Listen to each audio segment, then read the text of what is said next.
Alright, Trig scholars. Today we're going to kind of switch things up.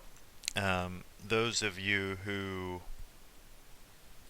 I don't necessarily want to say enjoyed, but were successful and kind of enjoyed the challenge of, say, factoring when you were in Algebra 1 or in Algebra 2, then these next couple lessons might lend themselves a little bit more toward your liking.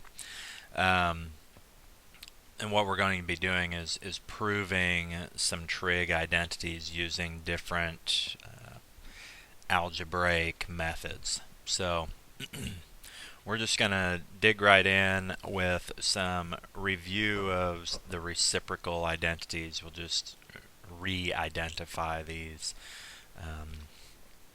The sign we should remember is 1 over, when we're talking about reciprocals, is 1 over the reciprocal function, remember, was cosecant.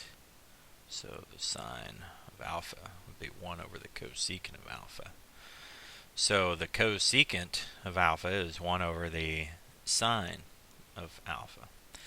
And remember that anything times its reciprocal, you should know, like 3/4 times 4/3 is equal to 1.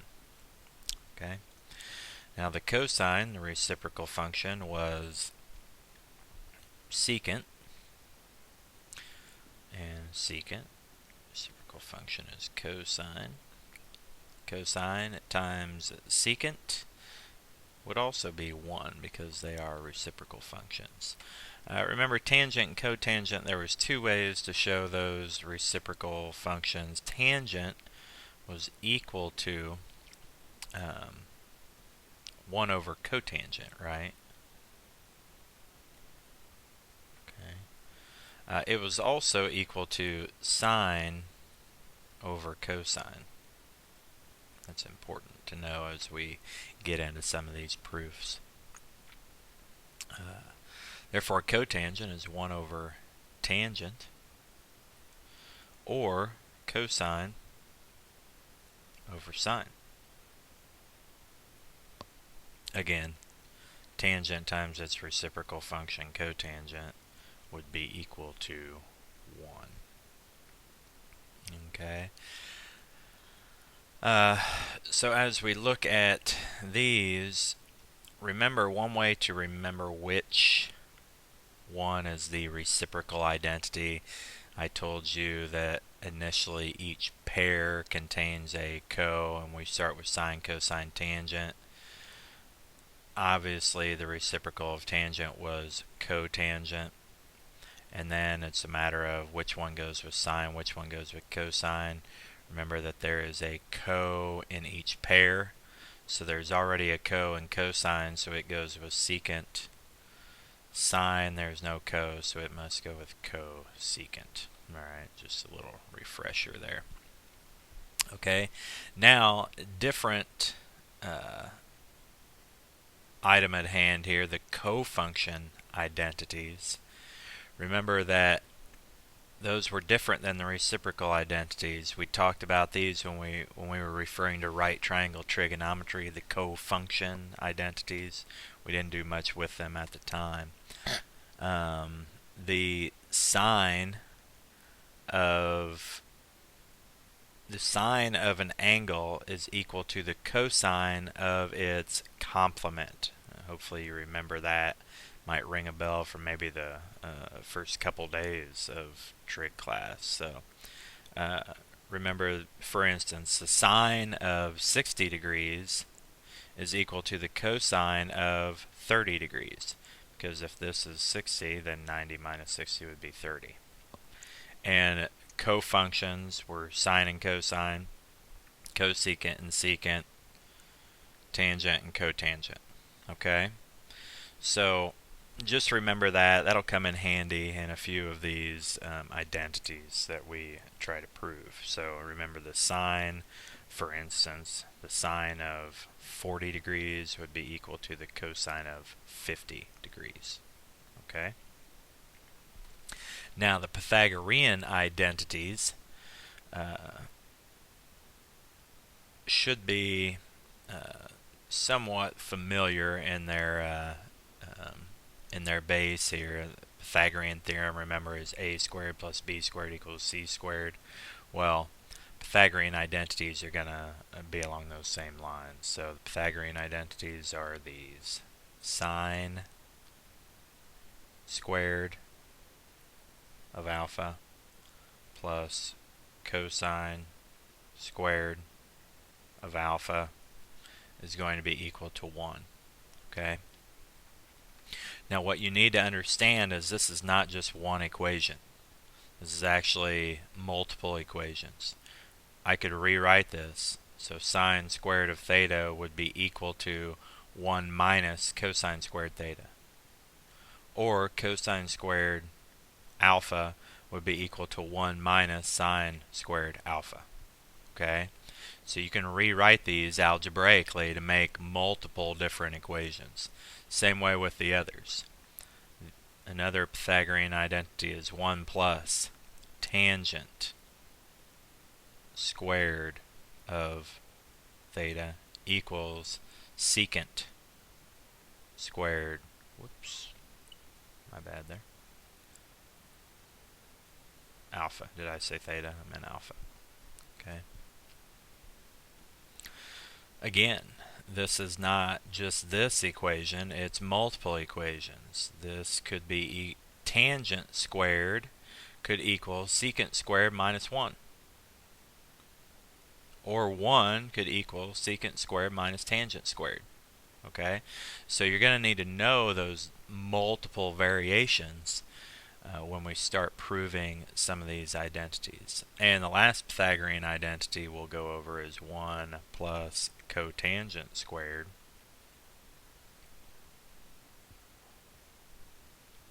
is equal to cosecant squared of some value. Notice that all of these that I'm taking the trig function of have to be the same value as well. Okay, so if this is tangent squared of 30, this has to be secant squared of 30 here. Okay.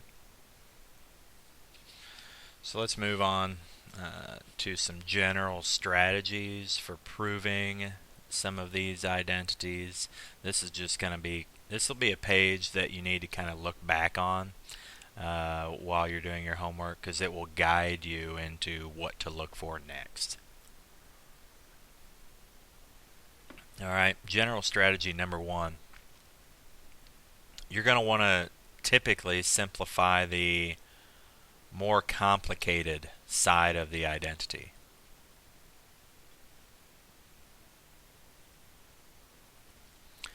Until it is identical to the other side. So if I've got something that I'm trying to prove, and one side is real simple, the other side is really complicated, I'm going to want to try to work on that complicated side to make it look like the simple side. Okay. General strategy number 2, if you get stuck at a certain point on this, then you can also transform both sides of the identity into the same expression. Okay? So I could work both sides of the equation down until they equal the same thing. However, big however right here, you cannot prove an identity by working across the equal sign. Okay? I can't move something from one side over to the other and prove it, because doing that assumes what is being proved is true. Okay? By working across the equal sign, we are assuming that it is equal. Well, we don't know that in our problems here in this lesson, because what we are doing is trying to do just that, trying to prove that they are in fact equal. And I can't do that by assuming that already. Okay? That is key. Key point right there. Highlighter, highlighter, highlighter. Okay. Now, some specific or special strategies that will prove these identities. first things first, I always look to express these functions in terms of sine and cosine. That seems to be what we're most familiar with, so it helps to, if you can change what you have to sine and cosine, then you'll want to do that. Secondly, you'll want to look for expressions that the Pythagorean identities will apply to. The Pythagorean, and that's what we just talked about. So things such as this, the cotangent, if you saw the cotangent squared of x minus the cosecant squared of x, okay, let's look back at our Pythagorean identities. If you saw this cotangent minus cosecant, that means I would have had to move this over, which means I would have to do what to the 1? I'd have to move the 1 over here. So what does cotangent squared minus cosecant squared equal? Well, it would equal -1. Okay? So those are the things that I was talking about when I said you have to be prepared to look for the different variations of those Pythagorean identities. Okay. Another thing is you're going to want to possibly look to factor. So if I have 1 minus sine squared x, you need to realize that that is 1 plus sine x, 1 minus sine x. Okay, so you need to remember how to factor, because when I distributed all these, I'd have, remember we start with our first, 1 times 1 would be 1. Our outside 1 times negative sine x would be negative sine x. Inside 1 times sine x would be sine x. Those would cancel out, right? Have a positive and a negative, they go away. And then sine times sine would be a negative sine squared x. Okay. Fourth, we're going to combine terms on each side of the identity into a single fraction. Sometimes that will help. So if I've got two fractions with a common denominator, I can write them together, and sometimes that will lead to something else. Our last strategy will be to sometimes multiply one side of the identity by an expression that equals 1. Because if I multiply something by 1, have I changed it? No, I truly have not changed anything. All I've done is change the look of it. I have not changed the value. So if I multiplied something by sine over sine, I haven't truly changed the value of it. I've just changed the look. Okay. Now, just letting you know, this is going to appear very confusing.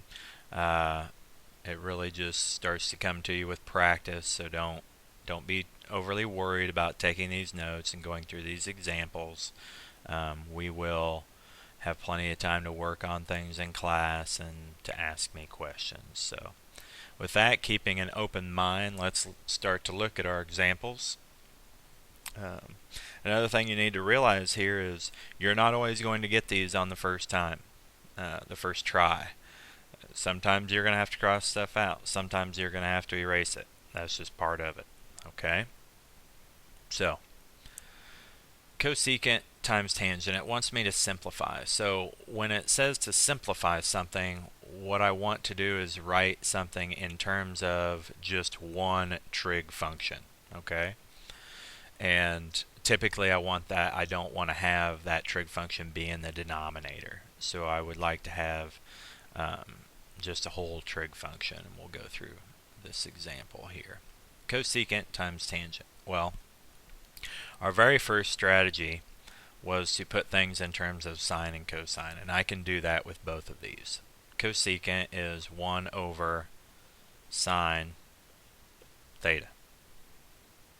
Tangent is sine over cosine. Okay? And I notice right off the bat that those will simplify to give me 1 over cosine theta. Now I don't typically want to leave that in the denominator like that, so I should recognize that 1 over cosine theta is in fact equal to the secant of theta. Okay? So that's a pretty basic example, something that simplifies very quickly, but it does have a few components in it where we have to change. Okay? Let's take a look at this second one. 1 minus sine squared x over sine x cosine x. What I should notice right away, everything is sine and cosine, so I'm not going to need to change anything. But what I should notice right away is 1 minus sine squared x is one of my Pythagorean identities rewritten. Okay? Remember that sine squared plus cosine squared equaled 1. So if I move that sine squared over, 1 minus sine squared x is equal to cosine squared x. Okay? And that's over sine x cosine x, right? So I notice some simplifying that I can do. This cosine x will go away, and I've got cosine squared x, so that's the same as having cosine x times cosine x. So I can just kind of cross out that square, right? And I'm left with cosine x over sine of x, and if I want to write that as a single trig function, cosine over sine is cotangent of that x value. Alright. So now we'll start to get a little bit more complicated. Cosecant minus cosine times cotangent. Okay. There's going to be different ways to solve these. How I would probably start this one is to go ahead and write things in terms of sine and cosine. So I know that cosecant is 1 over sine,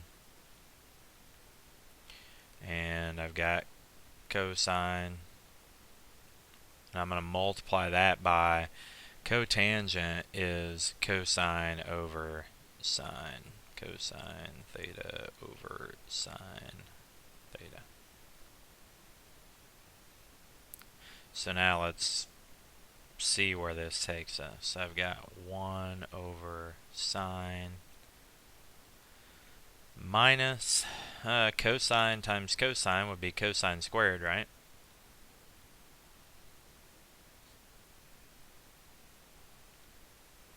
And hopefully you notice that I have common denominator. So one of our methods was to write this as one fraction. So I can do that. 1 minus cosine squared theta over sine theta. And this is one of my Pythagorean identities. 1 minus cosine squared theta is sine squared theta, right? So since it quits thinking, I'll write that. Sine squared theta, and that's over sine of theta. Well, that goes away, so I'm just left with sine of theta. Okay, so that whole thing right there simplifies down to sine of theta. Alright. Another type example you may have, write this in terms of cosine. Okay, so let's try this. I need to get to cosine, right? So let's see. I could change this to sine squared over cosine squared. But I also notice something else. When I have this squared, I think to myself, is that a part of a Pythagorean identity. Anytime I have something squared, I'm going to think, can I rewrite that as a Pythagorean identity? And in this case, yes, I can. Now, I'm not going to pretend to say that this would probably be your first step. It probably would not be.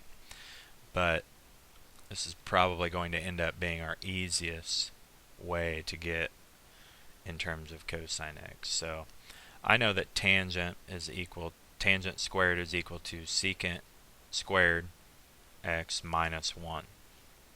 Okay, over 1 plus secant x. And this one up here is something that I can factor. Okay, that would be secant x minus 1, secant x plus 1. Well, 1 plus secant x, those simplify, right? So, now I'm left with secant x minus 1. And now let's write it in terms of cosine. So, let's see here. Well, I can write secant in terms of cosine, right? I'm going to go down here. So secant in terms of cosine would be 1 over cosine x minus 1. Instead of writing minus 1, let's go ahead and write minus 1. That would probably be good enough. However, if I wanted to write everything in terms of cosine, this 1 over cosine x minus 1, I could write as cosine x over cosine x, right? And I've got a common denominator, so this would be the same as 1 minus cosine x over cosine x. Okay? Alright. Not much difference between this and this, but they're actually equal, obviously. Those are written in terms of cosine. So number 3, let's write secant in terms of sine theta. Okay? Let's see here. Oops. Oh, wrong one. Secant in terms of sine theta. So secant is equal to 1 over cosine. That's really all I can do at this point in time, right? Now the only way to write cosine in terms of sine is to use the Pythagorean identity. Okay, so let's go down here and write the Pythagorean identity that involves sine and cosine, and it is sine squared theta plus cosine squared theta equals 1. Okay. If I'm solving this for cosine, I would subtract sine over, right? So cosine squared theta would equal 1 minus sine squared theta. And if I wanted to solve for cosine, how do I get cosine squared to equal cosine? Well, I take the square root of it, right? So I would take the square root of both sides, okay, and I would get cosine of theta would equal, remember technically this is a plus or minus square root, 1 minus sine squared theta. So that's how I would write cosine in terms of sine, okay? I know it seems a little complicated, but it's something that we'll use quite often, so you'll want to be familiar with this process. So simply that is going to equal 1 over, come on, plus or minus the square root of 1 minus sine squared theta. And that would be writing secant in terms of sine. Okay. Now we're going to look at a couple different proofs. So what this says is I want you to prove this equals this. Okay? And here's how we will go about doing that. The first thing I would do here is I notice that these are kind of similar. So what I would want to do is try to incorporate this value over here.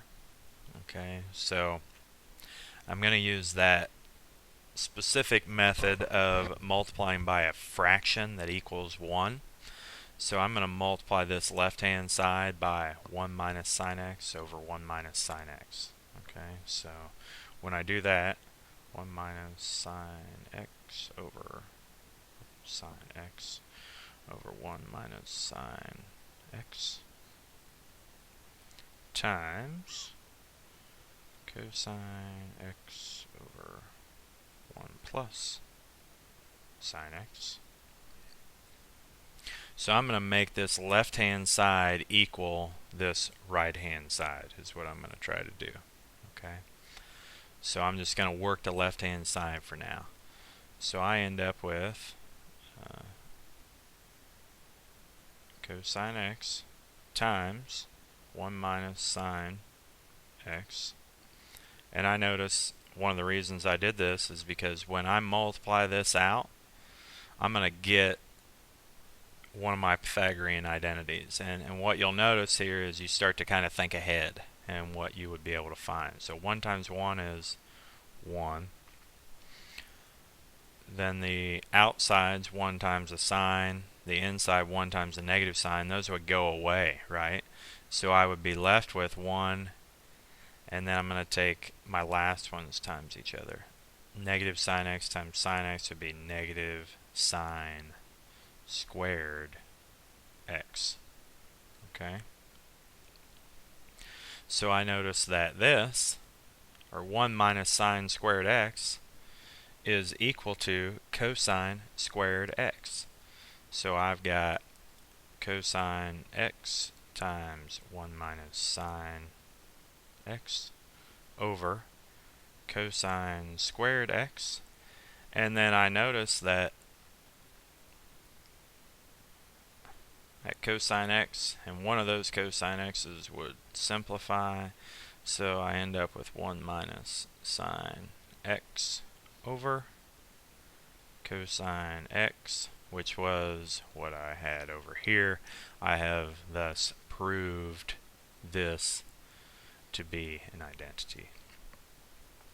Okay. Let's look at this one here. And obviously the left-hand side of this looks quite a bit more complicated than the right-hand side. And also when I see secant squared, I'm going to notice that I'm probably going to look to make this into a Pythagorean identity, okay, of what is equal to secant squared. So I know that secant squared is equal to tangent squared plus 1. Okay, you'll want to keep those Pythagorean identities handy until you learn them.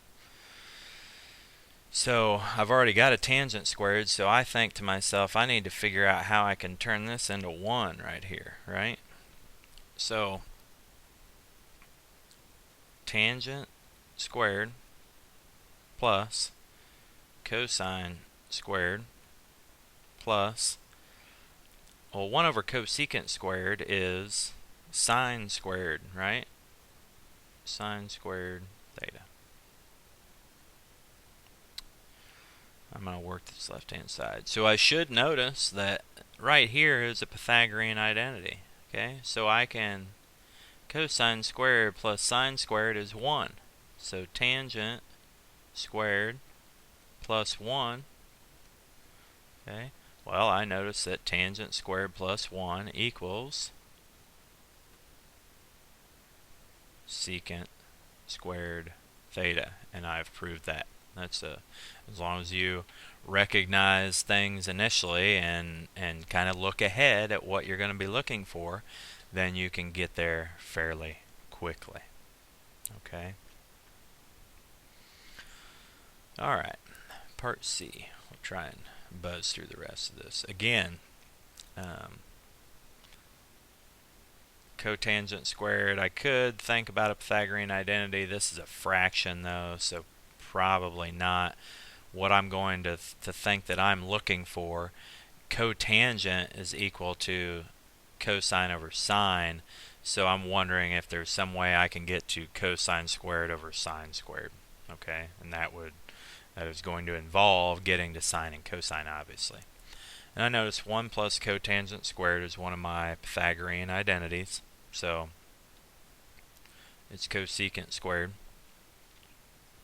So cosecant squared over secant squared. I think that I probably want to get to sine and cosine, so I'll write both of those as their reciprocals. Cosecant squared is 1 over sine squared, right? And secant squared is 1 over cosine squared. And I know when I divide fractions, I multiply by the reciprocal. So this should be, I'm going to change colors here. Whoops. 1 over sine squared times the reciprocal of this, cosine squared over 1. So that equals cosine squared theta over sine squared theta, which I should recognize. Cosine squared over sine squared should equal cotangent squared theta. Okay? All right.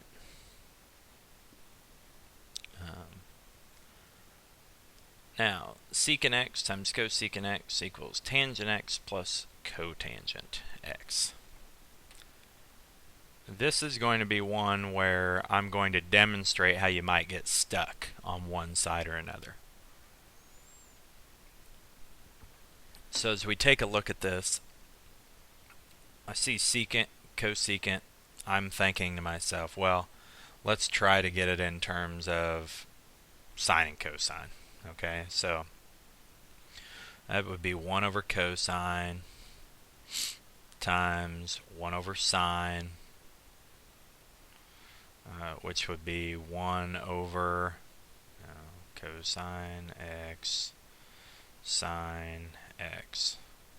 And so I'm kind of looking at that. I'm like, well, I don't really know what to do exactly here, so let's go try and work on the right hand side. Sometimes when instead of multiplying, if I'm adding or subtracting, it's the more complicated side anyway, so let's take a look at that. Change it to sine and cosine, I guess. Tangent, change tangent to sine over cosine. Sine x over cosine x. And cotangent would be cosine x over sine x. Okay. So if I got a like denominator here, what would my like denominator be? It should be, remember, if my denominators were a 2 and a 3, I take 2 times 3, I get 6. That's my common denominator. So my common denominator here would be cosine sine. Well, in order to get the sine with this, I've got to multiply top and bottom by the sine, right? So this one would equal sine squared x over sine x cosine x. And if you don't quite understand that, make a note of that and ask me about that in class. Okay, so I'll go over some algebraic rules with you. If I need to get cosine over here, I'm going to multiply top and bottom by cosine. So plus cosine squared x over sine x cosine x. And I notice now, or I don't notice, did it on purpose, I have a common denominator so I can combine this. Okay. So now I have sine squared x plus cosine squared x over sine x cosine x, and I recognize that this sine squared plus cosine squared is in fact equal to 1, and that is over sine x cosine x, which, even though they are switched around, I notice that this equals this, so I have in fact proved that secant times cosecant equaled tangent plus cotangent. Okay. When you come into class, we are going to work on 3 through 57 multiples of 3. If you want to go ahead and get a head start on looking at that, I would do so. If not, we will look at those in class after we look at a little algebraic activity. Have a good day. Hopefully you did well on your tests and enjoyed the video.